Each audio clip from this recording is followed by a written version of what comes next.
Hello, everybody. Welcome to the Real Sports Scope. I'm here live on this. What is the day? The 23rd day of September. It was the 21st of September. Just kidding. Um, got a great show with you on for tonight. Man, there's a lot of news. It's like a fire hose. It's a fire hydrant. I was in Brentwood, Tennessee today, and this fire hydrant was broken and the fire department was trying to turn it off and it was shooting water 50, 60 feet across the highway. And just I was on the other side of the road and part of that water hit me. I mean, it's just a ton of water just spraying everywhere. That's how I was today in the news today. Jackson Dart will be the starter of the New York Giants. Talk a little bit about that. Mike Gundy got fired. I'm a man. I'm 40. I'll talk about that a little bit later. And since the last time I've talked to you, Bruce Pearl's retired. Yes, Bruce Pearl has retired. Get into that stuff a little bit later. Great game. People asking me, stopping me at work, asking me about what did I think about that game with the Detroit Lions and the Baltimore Ravens last night. I said that was a great one.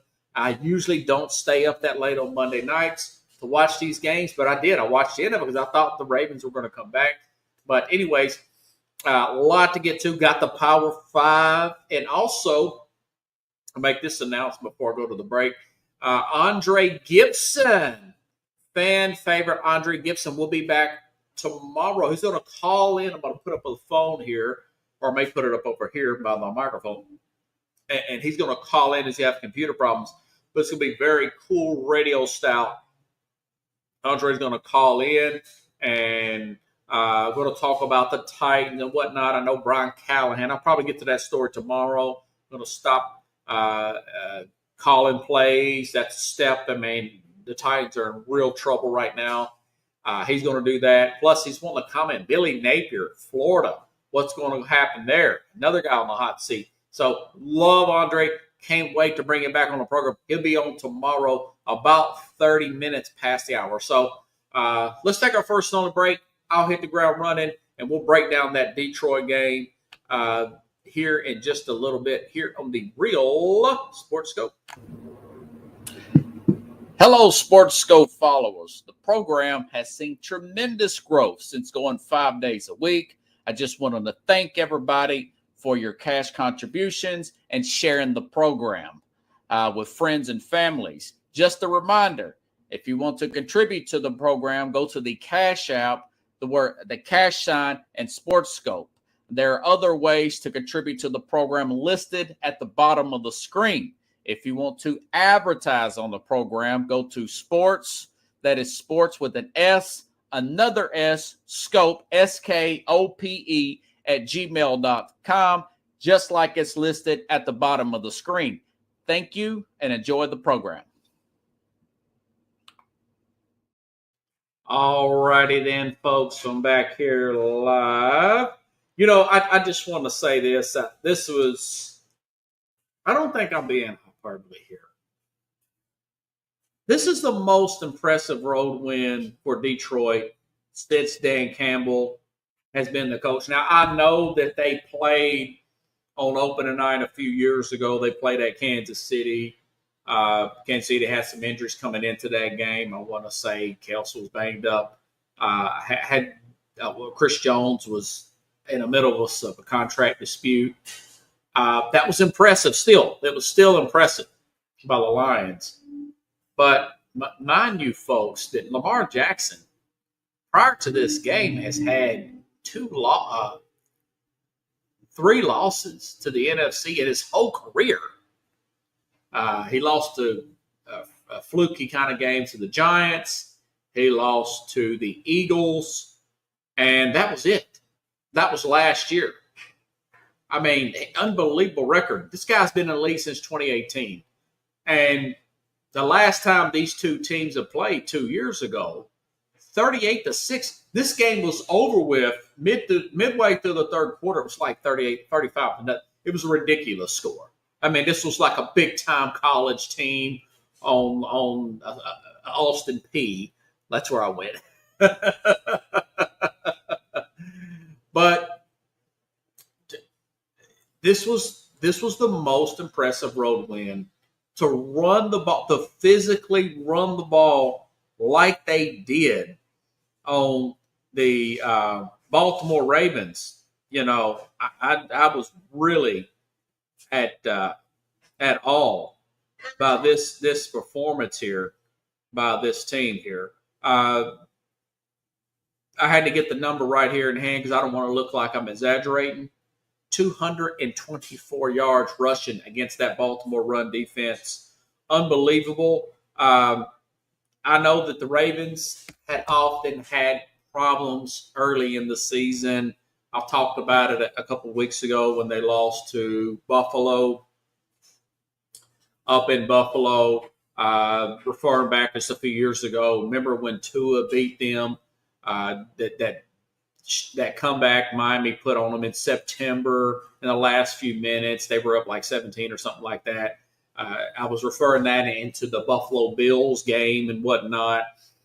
But this particular win is different. I mean, like I said, 224 yards rushing. It's one thing if you got a red hot quarterback and Lamar turns the ball. Lamar did not turn the ball. He played a pretty decent game. Now, Derrick Henry, he had his fumble there. Henry, I love Henry. I mean, that guy's a great player, probably a Hall of Famer. He does try to do too much sometimes, and it caught up with him, essentially. It caught up with him in this particular game. It's his third fumble here, and he's fumbled every week. But anyways, again, 224 yards rushing here. At one time, they were up late in the game. What are they up? 14 points here. This really impressive. Let's listen to Dan Campbell. And like I said, I did pick the Ravens to win because every time I pick against the Ravens in the NFC, other than last year, I did pick against them against Philadelphia. I thought Philadelphia was built to beat them, and they were. Last year,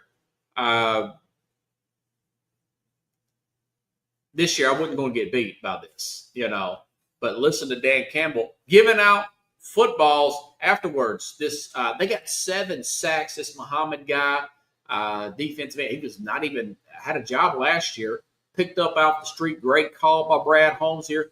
Gets a few sacks here. Gets a game ball here from Dan Campbell. Listen. Hey, 2.5 sacks, 2 quarterback hits, and 2 TFLs. Mr. Muhammad.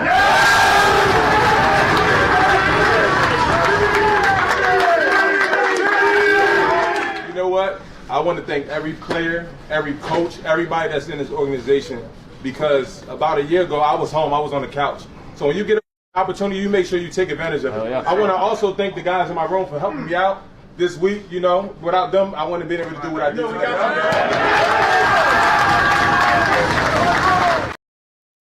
Wow. You know, I was hoping I'd gotten more out of that. But, you know, basically he was just saying it's a gritty performance. It tests the willpower of this team. Now you got to look at them. Listen, they're back in it. Now, they're going to be in my Power 5. I want to tell you that right now. This team adjusted quickly. I said this at the very beginning of the season. I said, I think they'll go 11. Excuse me. Sip of this water here. I'm a little long-winded. I said at the very beginning of the season, I think that they will go 11-6. They'll lose the tiebreaker to Green Bay. Green Bay will win the division. Now they may win the bit. Who knows? But I said they'll get off to a slow start. They did. Looked very,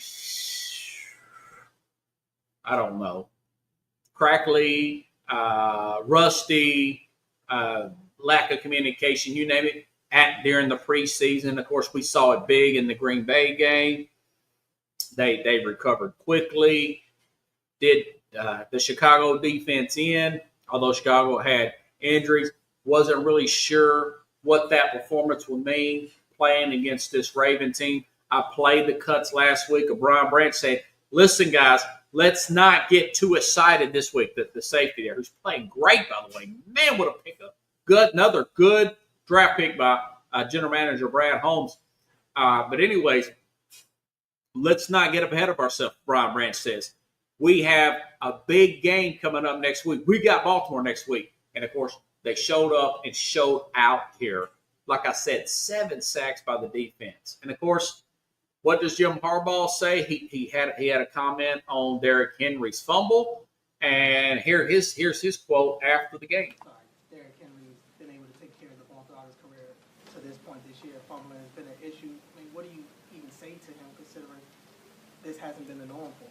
Yeah, it hasn't been, and I don't think it'll be going forward. But we got to get it fixed. I mean, that was kind of a blind shot there. I thought he had the ball in good position. You know, I thought the defender got a good look at it though, because it was kind of a retrace cutback play. So a little bit the perfect storm, but still, I mean, we just want to protect the football. You know, all our guys do, and we gotta do it. We gotta be good at it. Yeah, basically saying he got a blind shot there, and I apologize about the volume there, but he got a blind shot there. Got to take care of the football. I know that Henry wants to get the big plays. He's got, and he knows what he's got to do. You know, he can't carry it high and tight. He can't carry it that high. He's too big. He's a big target. I thought that would be an issue when he first got drafted, but overall, he's been pretty good. But just here lately, he's had some big fumbles. And I think what he's got to do is not press so much to make the big play, lean down, do the 2 hands, not the high and tight like this, the 2 hands like you're in short yardage situations, and just basically be that power. But he don't want to hear that because he can't break those big 40, 50-yard runs. But if you're caught, particularly in the fourth quarter, I tell him, hey, man, we cannot have this happen. And running back coach has got to talk to him about it. Nobody's more upset than he is. Again, this team, I'm not too concerned about them. They lost last year to the Raiders early on, went on, win the division, and made a good postseason run push.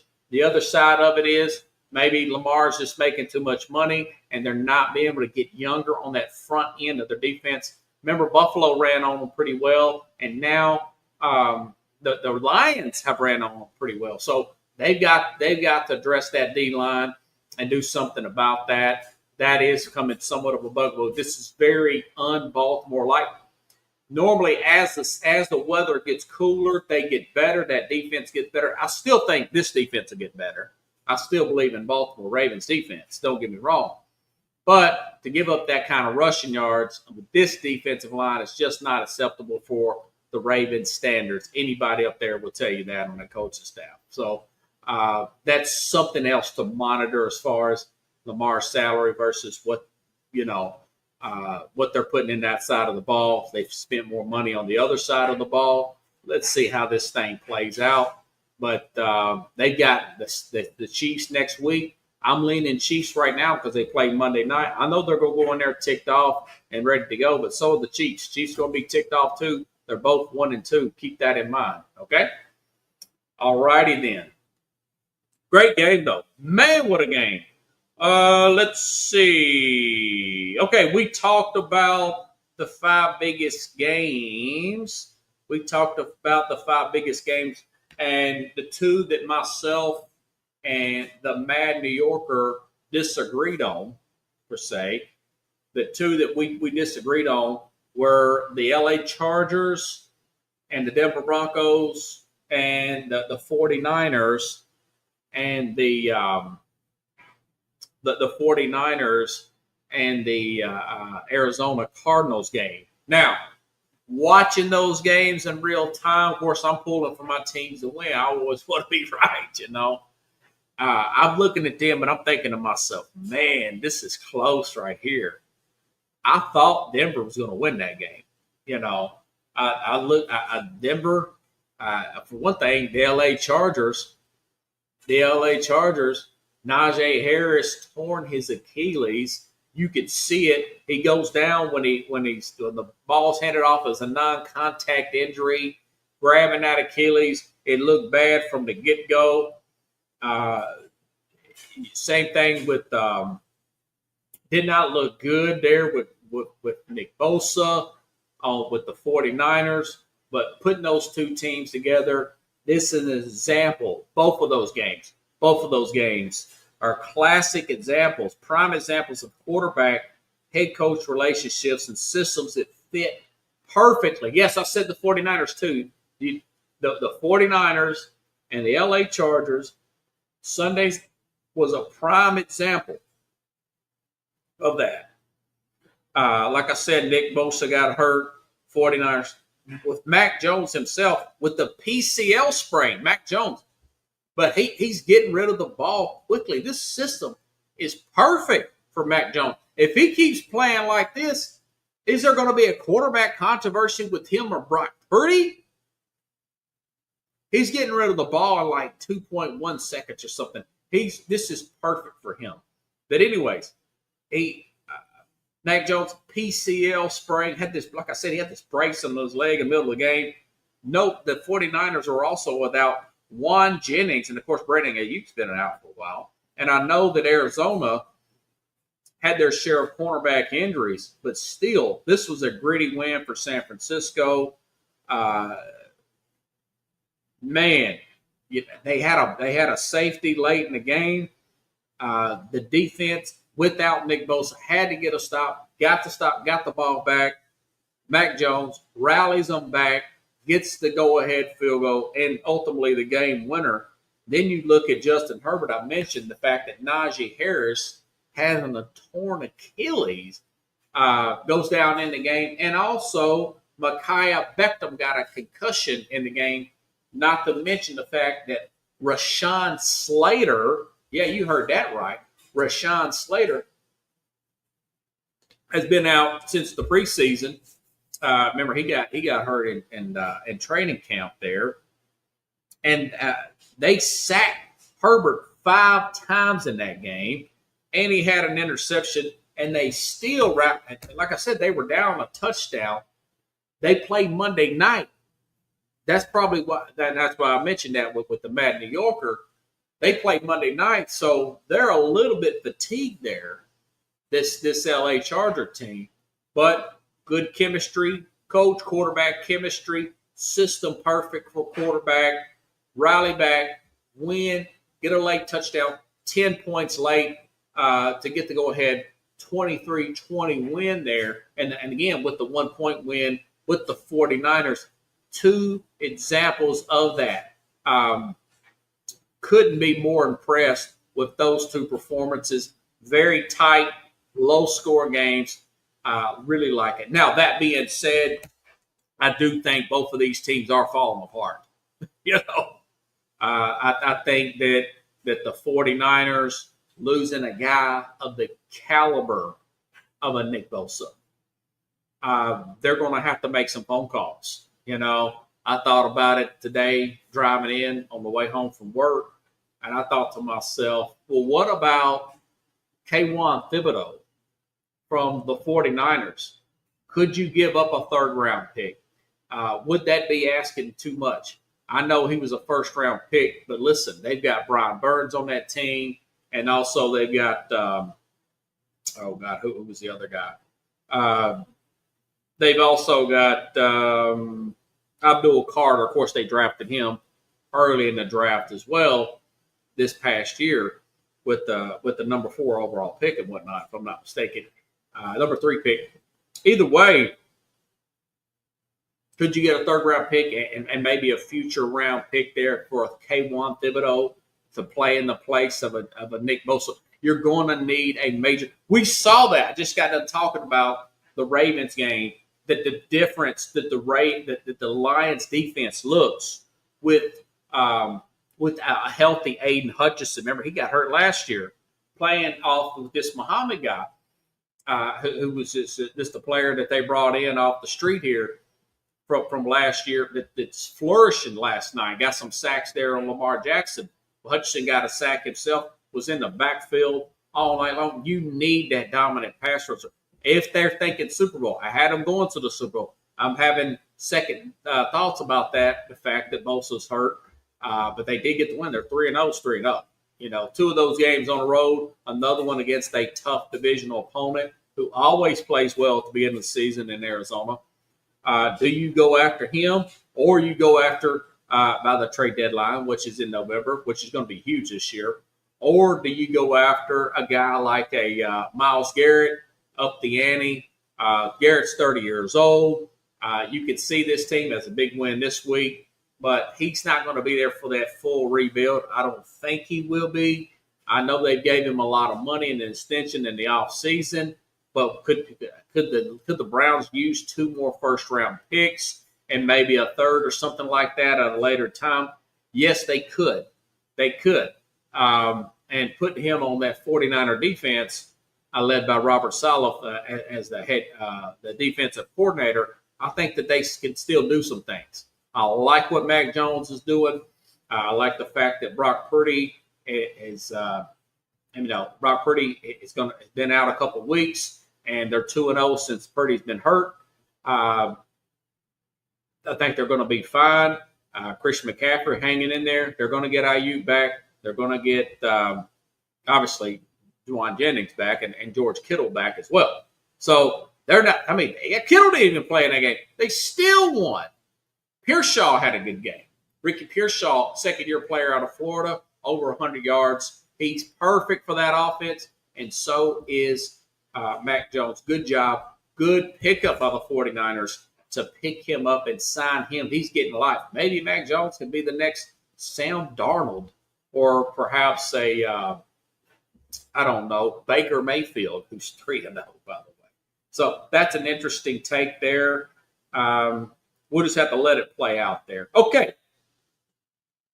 All righty then. So, by the way, and so I said within the first 5 games, the Mad New Yorker didn't agree with me, but I said within the first 5 games that Jackson Dart will be playing at some point this season, probably within the first 5 games. I'd prefer him to be starting when Andrew Thomas is back. By the way, they may have to get another left tackle. Thomas is constantly hurt. He comes back and he gets hurt again. But he does have a quick release going back to Dart. But, man, this team, very inconsistent, more bad than good out of the Giants there.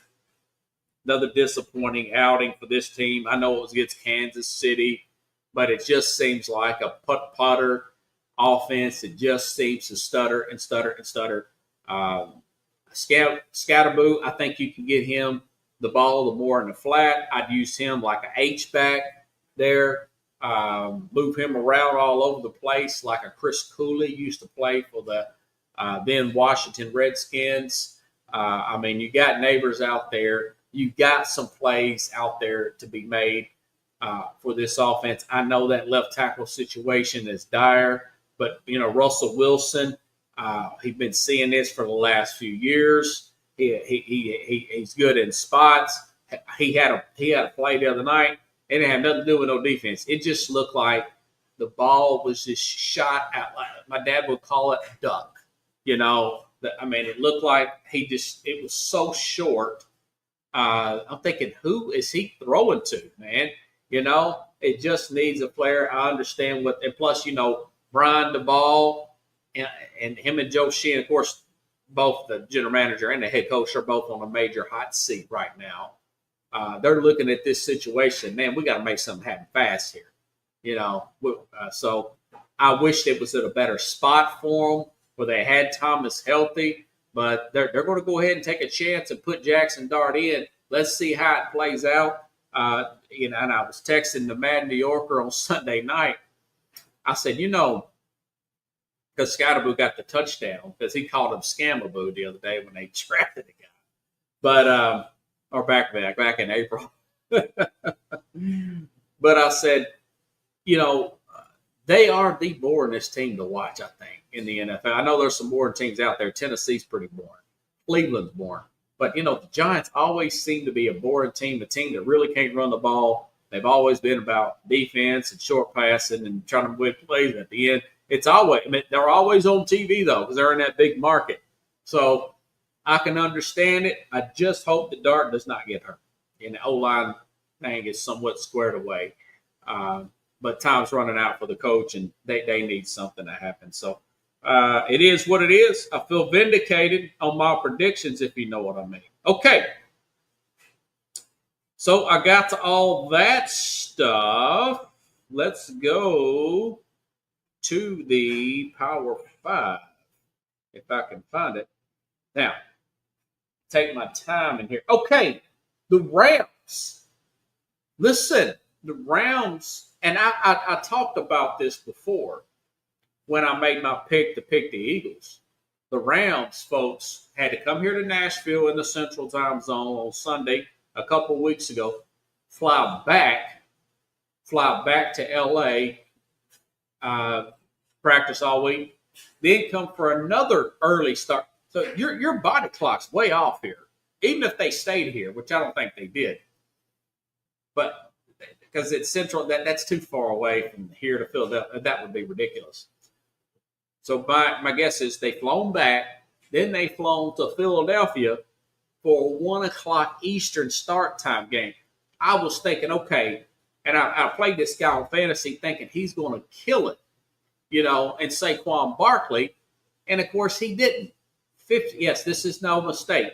That's why I had to emphasize it when I was talking about the Lions running for that 224 against the Ravens. 54 yards rushing for Saquon Barkley. Yes, 54 yards rushing. They shut him down practically. I mean, the Rams defense shut him down, and they're moving the ball up and down the field on the Eagles in the first half, and this thing looks like it's going to be a blowout here at one point here. And, of course, we know what happened. I'd call it a fluke play. The block field goal goes back for a touchdown, which would have been the game-winning field goal. That being said, very impressive performance here by the Rams. I still got them at number 5 in my Power 5, okay? The Rams will be number 5 in my Power 5.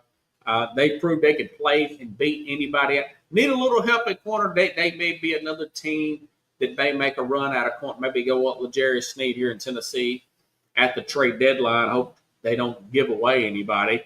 I know they gave away Browning today for practically nothing, like a 6th-round pick, but that means never mind, to the Jets or somebody. But anyways, I'm very impressed with them. I'm just impressed with the way they play. I think they're only going to get better. Their defense is really good up front. I like the running game. I like the 1-2 receiver set. Looks like Stafford back injured, back is holding up. Check. Coaching. Rams are pretty good. Rams will probably catch the 49ers if the 49ers keep getting these injuries in the NFC West. So I've got the Rams at number 5. Very impressed with this Rams team. Okay? Love what they're doing up front with that defense and Jared Verse and that group here. Okay, number 4.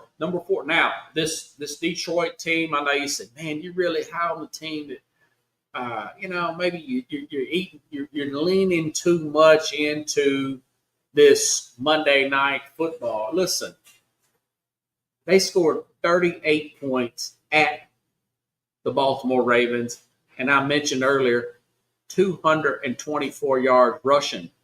This team, this is in the NFL. This is not college football. They have scored 90 points in 2 games. Yes, the coordinators are fine now. The adjustments have been made. The Detroit Lions have scored 90 points in 2 games. All right? I mentioned the fact that they got 7 sacks on the fastest quarterback in the NFL last night. Looking so much better defensively now that they've got they're healthy up front. They've got the back end with Branch and forgot that other guy's name. That other cornerback, I think his name's Joseph. Either way, they are back to being a legit Super Bowl contender. They may be better in Green Bay at the end. They've got the coach there. I mentioned it last week that Dan Campbell's just a very assertive coach. He gets things done. He gets everything out of those players, and he's not afraid to address the coaches and make those adjustments when they make those adjustments here. So they're up to number 4. They went from a team that not sure what's going to happen to them to back to looking like better than the team than they had last year because they're healthy on the defensive side. So they're number 4. Rams number 5. Detroit Lions number 4 in my Power 5. Number 3, Still think this is a strong team. They did have a hiccup against the Cleveland Browns. Listen, the Cleveland Browns beat the 49ers on their Super Bowl here a couple of years ago. They beat the Ravens last year. The Browns can beat people every now and then. They got you go up there to Cleveland, particularly late in the year, but this particular game was good weather. They're good up front, man. I talked about Mason Graham, and we know about Myles Garrett, and know about the back end with Denzel Ward. Green Bay got caught slipping. They were looking ahead. They had a 10-point lead early in that game, and a little sleep at the wheel. They've had some injuries on their offensive line. We know about the receiver injuries, but they're going to be amped up. They play well this week. They will stomp Dallas in the ground. I still got them at number 3. I think that they're going to be healthy. That defense is going to be rolling. Even though they lost, I still got them 3 on my Power 5. Okay, even at 2-1, I got them over a team like a banged up 49ers and like a banged up Tampa Bay Bucks. I'm still not quite sure about the Colts here, but I may talk about them a little bit tomorrow. Anyways, okay. So number 2 is Philadelphia. Now they fell to 2 for listen. The Eagles. A lot of people are not talking about the Eagles now. Yeah, hey, great second half, 100 yards receiving for AJ Brown last week, and I said he'll have a breakout game. I said he'll score about 30 points. They had 33. I said it'd be 30-27. It's 33-26. Pretty close to that game, right? Well, AJ Brown did do that, but they are getting off the slow starts. They could still lose to Tampa next week. That may be one of our top 5 we'll talk about, but they're 26th in yards in offense. So they're towards the bottom of the league in offensive efficiency. They're just a sluggish team. They don't know if they want to be a running team or a more of a balanced passing attack. They're going to stick with that power running game. But this coordinator is not quite as good as the other coordinator there.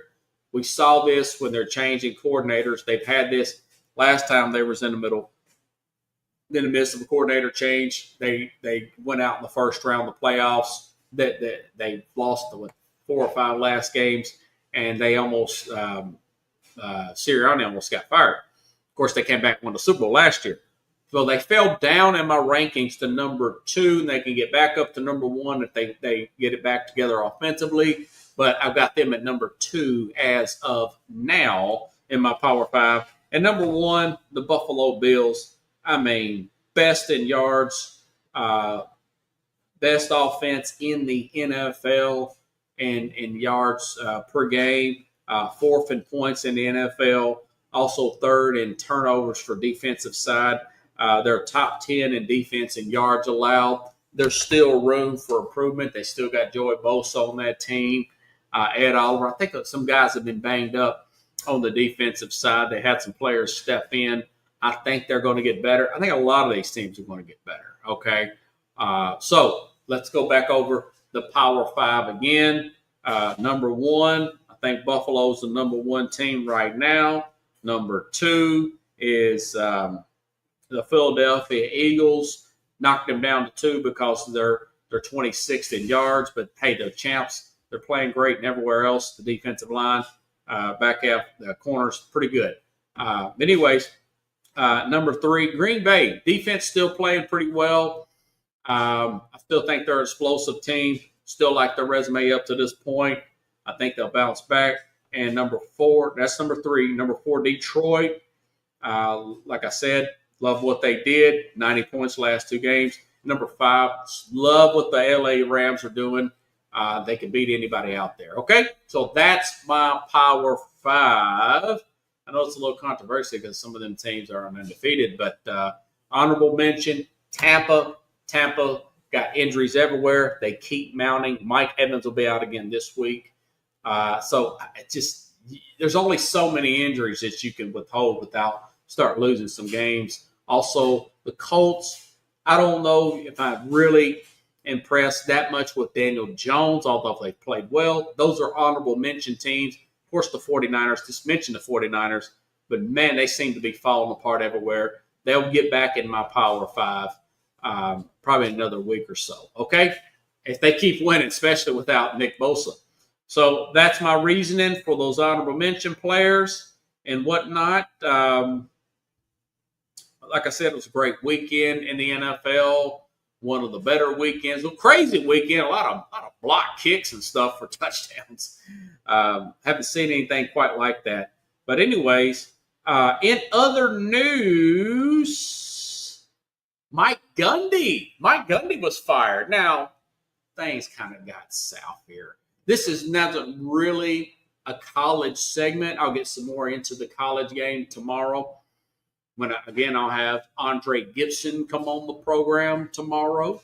Coming on about 30 minutes past the hour, we'll talk about Florida Gators and Billy Napier and all that stuff, and do a little Titans talk. But Mike Gundy was fired. Long time, man. He was 21 years with the Oklahoma State football program here.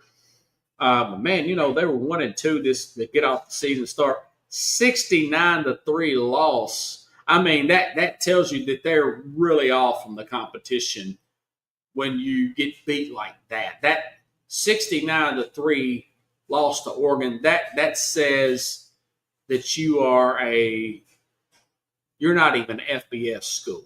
That's saying how far you've dropped. And I didn't even catch this, but I know they had a rough year last year. He was 3-9 last year.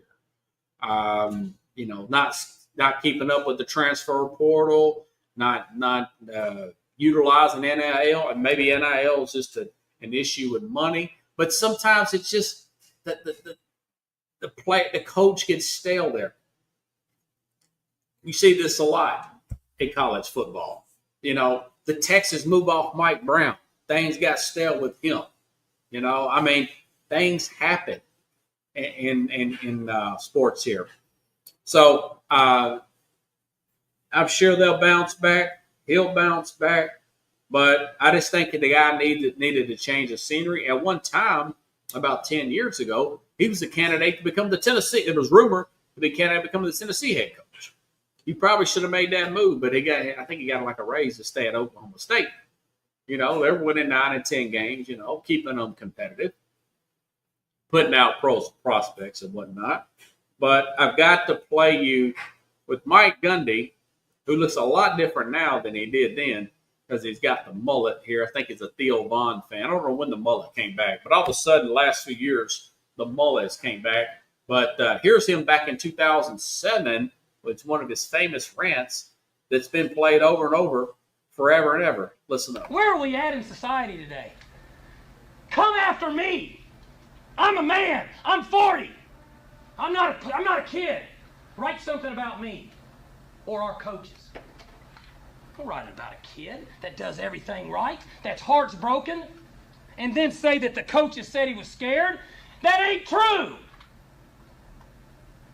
And then to say that we made that decision because Donovan Woods, because he threatened to transfer, that's not true. So get your facts straight. And I hope someday you have a child and somebody downgrades them and belittles them, and you have to look them in the eye and say, you know what? It's okay.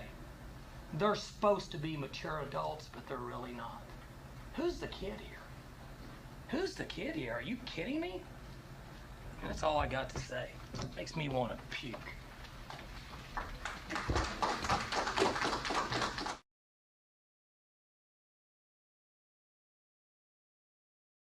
People up there clapping. I didn't catch that part. But that's been played over on TV 1,000 times with the other great one quote. A friend of mine called me, Michael Limbaugh. No relation to Rush Limbaugh, my friend from church from back in the day. He called me this afternoon, and he's asking me, he said, do you remember those Coors Light commercials where using guys like him or NFL coaches saying stuff like, we let them off the hook. what's his name? Oh God, Dennis Green, back when he was coaching with Arizona Cardinals, talking about the Bears, and the Bears are who we thought they are. Herman Edwards, you play to win the game. Who was the other one? I can't remember the. Of course, it'll come to me when I get off the program. But it was the coach, the Colts head coach here. Playoffs, Jim Moore Sr. Yeah, he said, we're just trying to win a game. I think it was like Peyton Manning's first year or something like that. Of course, they did. They fired him, and I think I can't remember who they got. I think it might have been Gundy, Tony Dungy after that. But one of the great rants of all time. Come after me. I'm a man. I'm 40. I guess it was saying something about a student newspaper saying one of the players was scared or something like that, and it comes out to be an all-time rant. But he's got the mullet now, and I just think he's gotten a little complacent there. He needs a change. They need a change. They'll find him a better coach. I think he'll get a job somewhere. He's got only 58 years. I can't believe that was 18 years ago. Time flies so fast. Golly, what happened to time? But, Mike Gundy gets fired there. He went to school there, played quarterback there. Been there 21 years. Big chunk of his life is at Oklahoma State. Everybody can use a change, So I hope the best for him. I hope the best for Oklahoma State. But I just thought that was an end of an era. I'm a man. I'm 40. Also, yesterday, or this may have happened today, but either way, Bruce Pearl. Yes, I said it. Bruce Pearl. Remember that this team was picked to potentially win a national championship last year. Final Four appearances. 65 years old, young, 65, great tan, great shape. Abruptly retires from Auburn University, and I thought I thought to myself, well, if it's not a health problem that we don't know about, I don't understand why you want to do it this close to the season. I hope he's not battling anything. I know that his son, what was his son's name? Is his son's name Stephen? His son, I think his name is, Stephen's taking over, 38-year-old son, taking over the program here, But I hope that's not the case. Otherwise, I wish he would have found a way to win a national championship. They got really close. They had the player. They're just a good player away, or maybe a second player away to complement your best player away from winning a national championship. I really thought Pearl was going to cut down the nets twice. But either way, man, I tell you, I was looking at some of my notes of Bruce Pearl. By the way, 2008 Coach of the Year, Adolph Rupp Cup. I don't know what that means.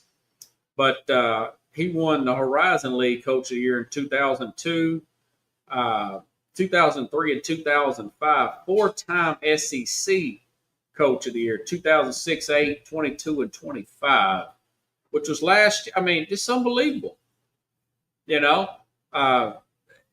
Great coach. I remember him in 2005 at University of Milwaukee, getting to the Sweet 16 that year, having that style of that pressing style offense. I remember watching that tournament with my dad, and I think, man, this dude right here, he is coaching his butt off, sweating, gotten these guys running up and down the court all over the place, playing that press, that full court press that they play. I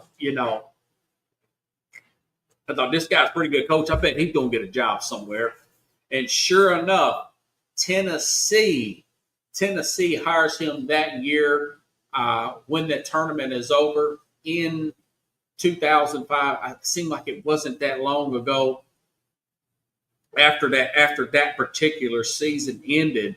And he comes in Tennessee and they play great immediately. They beat Florida. They beat Florida, number one team in the country. Remember, Florida goes on and wins 2 national championships with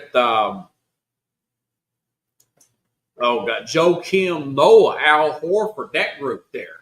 But he ended up beating that Florida with much less talent. I remember doing a sports show in Caxton, the Mad New Yorker, when he comes on the program on Thursday about us doing the sports show at Austin Peay back in them days, his first year in the league, and watching him sweat profusely at Tennessee, taking he used to wear the big super orange jacket, if you recall, going crazy there. And I thought, man, this guy going to have a heat stroke at it. He may stroke out. I'm glad he didn't. I'm glad he didn't have a heart attack. I'm glad he didn't, air quotes, stroke out or whatever. Things went well. All of a sudden, the team was the number one team in the country at one time in 2008.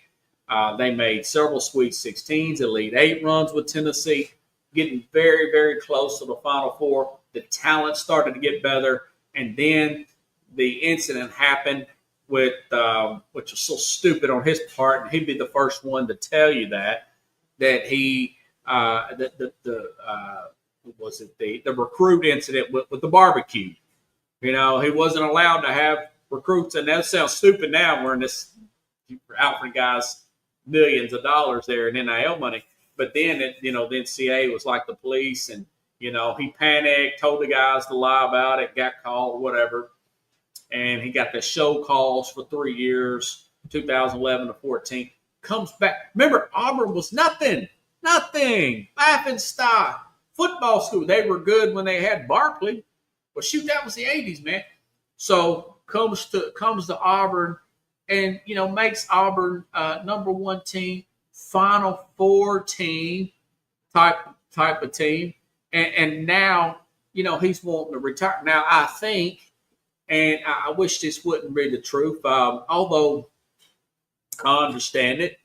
I understand the political environment we've been over the last 8, 10, 12 years has been heated. I've talked about it ad nauseum with athletes getting involved. And he said this publicly. He said, hey, man, my players stand for the flag around here. We're proud, blue collar people. This is a great country. He spoke out about, Jewish rights and everything, Israel stuff. Probably avenues he probably shouldn't have been in. But the guy's passionate, man. He's passionate about this stuff. But I got a sense that he not only is just about his son getting that job, but I think his son played on one of those teams, if I'm not mistaken. He was on the bench. That tells you how old I'm getting. That was back in 2005. His son, I want to say, was on some of them earlier teams that were fun to watch and got to the tournament with Tennessee. But I think it's about that. But being 65, he's a young 65, good tan, good shape. I think he's going to run for office there. I think he may try to go for that Senate seat. But by Tommy Tuberville, I think Tuberville's going to run for something else, maybe governor or something. But either way, I think he's going to go into politics. I wish he wouldn't do that. I wish he would have stayed coaching. But, you got to have it in your heart to do that. I mean, coaching takes a lot of hours. Recruiting takes a lot of, although I do hear that the head coaches don't do as much as the assistants, but it still takes a lot of your time, and you got to have in your heart to do it. I hope that he comes out and says what the deal was. I think he's going to go on. Hopefully he won't, but because I know that is a rough bet. I mean, life would have happened with the Charlie Kirk situation, whether you agree with him or not. The guy shouldn't have been shot like that, killed. But no, I do think that Bruce Pearl's probably going to go in that arena, and we'll probably hear that here shortly when because that would be next year if that comes up or not. So, but I enjoyed watching the guy. Like I said, I hated that what happened with him with Tennessee, although he brought it on himself. wish he could. He says I've had to work for everything. He's a guy never had nothing given to him. He always had to take the long way. I always saw him as underdog. He always saw his teams as underdogs. Never had the best talent. Had some talent. Never had the best talent. Always had to work from the ground up. Always a great interview, energetic guy, kind of guy you like to play for. I'd like to see him in the NBA, but with the way he is, and he's pretty open about his politics, he don't want the NBA people. Like, I think him and a guy like Greg Popovich would get into it. I think him and a guy like Steve Kerr wouldn't gel along too long. So, best of luck to the guy. I've always thought a lot of him, but it just caught me off guard with Bruce Pearl retiring like that because he's leaving on top. It's not like a situation like a Mike Gundy or even a Dabo Swinney, which I may dive more into that one tomorrow, losing his third game of the year as well. So, again, tomorrow, folks, I'll have Andre Gibson back on the program. He's going to call in. We're going to talk about Brian Callahan. Brian Callahan's going to be giving up play calling duties. This is a desperate attempt to he needs to do this. I mean, he's going to get fired. I mean, you cannot be there. He's up to 31st, second worst team in the league for his penalties called. He was first. You can't win anything if you got a rookie quarterback. But get his opinion on what the Titans should do in their situation. Get some Billy Napier talk, and just hearing great storytelling by the great Andre Gibson will be here tomorrow. And, of course, Thursday, we'll go over these games again with the Mad New Yorker. I'll play off what he's got to say about all this. We'll talk about that as well. So, folks, if you like the show, share the show. Oh, by the way, I still want to thank everybody, all my Uber riders who have been subscribing. I'm up to 109 YouTube subscribers. Now, I've only been driving Uber for about a year, a little bit over a year, 13, 14 months. And I was at 32 YouTube subscribers. Now I'm at over 100.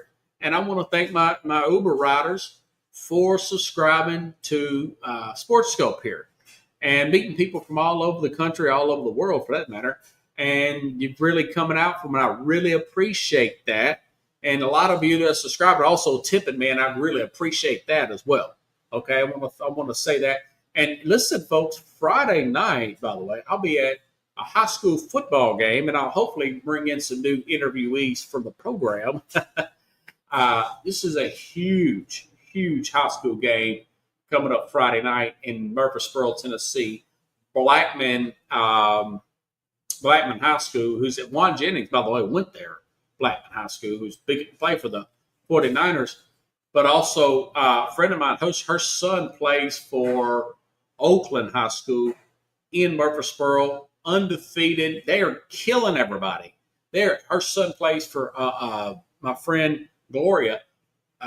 That's going to be a great game. Going to that game Friday night, got my chair ready. I'm already doing my little schedule around it and everything to set up in them bleacher seats. I got to be able to get my But I'm probably going to bring some of those young men on and interview them, and I'm going to try to bring back on Julian Nurick, who's a 3-star player, who's playing for Ezell Harding, 3-star player quarterback here, and talk about his scholarship offers as well. I need to check out my man Julian as well. So again, a lot of stuff going on. Still doing a lot of marketing for this program. And I'm working my butt off, but things are starting to settle in. Got the new apartment, and the studio, you see, it looks good. I don't have any blotches there. Hopefully, I can keep this thing like it is. But have a good night, everybody. I'll see you tomorrow, same time, same place, here on the Real Sports Scope.